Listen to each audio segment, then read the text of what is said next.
এই মুহূৰ্তত এটা ব্ৰেকিং নিউজ গোৰেশ্বৰত চাঞ্চল্যকৰ ঘটনা গোৰেশ্বৰত দিন দুপৰতেই ব্যৱসায়িক হত্যাৰ চেষ্টা দুৰ্বৃত্তৰ পেট্ৰল ঢালি প্ৰাণে মৰাৰ চেষ্টা গেলামাল ব্যৱসায়িক ৰেইনবো ইংলিছ স্কুল ৰোডৰ ব্যৱসায়ী সুখদীপ সাহাক হত্যাৰ চেষ্টা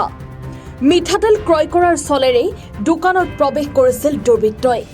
ব্যৱসায়ীজনৰ গাত জুই লগাই দোকানৰ ছাটাৰ বন্ধ কৰি পলায়ন কৰে দুৰ্বৃত্তই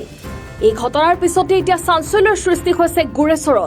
গোৰেশ্বৰত সংঘটিত হৈছে এই ঘটনাটো দিন দুপৰতে ব্যৱসায়িক হত্যাৰ চেষ্টা কৰে দুৰ্বৃত্তই পেট্ৰল ঢালি প্ৰাণে মৰাৰ চেষ্টা গেলামাল ব্যৱসায়িক ৰেইনবো ইংলিছ স্কুল ৰোডৰ ব্যৱসায়ী সুখদীপ সাহাক হত্যাৰ চেষ্টা কৰে দুৰ্বৃত্তই মিঠাতেল ক্ৰয় কৰাৰ চলেৰে দোকানত প্ৰৱেশ কৰিছিল দুৰ্বৃত্ত আৰু ব্যৱসায়ীজনৰ গাত জুই লগাই দোকানৰ ছাটাৰ বন্ধ কৰি পলায়ন কৰে দুৰ্বৃত্তই আৰু এই সমগ্ৰ ঘটনা সন্দৰ্ভত বৰ্তমান আৰক্ষীয়ে অভিযান অব্যাহত ৰাখিছে।